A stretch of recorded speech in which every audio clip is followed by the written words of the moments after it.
ஒரு ஊரில் ஒரு விவசாய குடும்பம் வாழ்ந்துட்டு வந்தாங்க. அந்த மருமகளுக்கு சமையல் தெரியாதனால அவங்க அத்தை கிட்ட கேட்டு கேட்டு சமையல் பண்ணுவாங்க. இதே மாதிரி நாட்கள் போக போக ஒரு நாள் அவங்க அத்தை இறந்துட்டாங்க.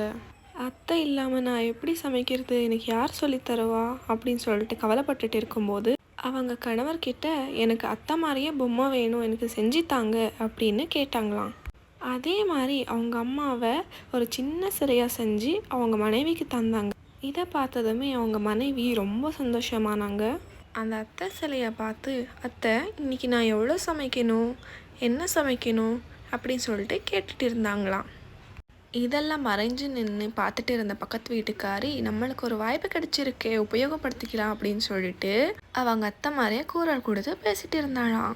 மருமகளும் நம்ம அத்தை தான் பொம்மை மூலியமாக பேசுகிறாங்க, அவங்க தான் சமைக்க சொல்கிறாங்க இன்னைக்கு அப்படின்னு சொல்லிட்டு அவங்க பொம்மை சொல்கிற மாதிரியே சமைச்சு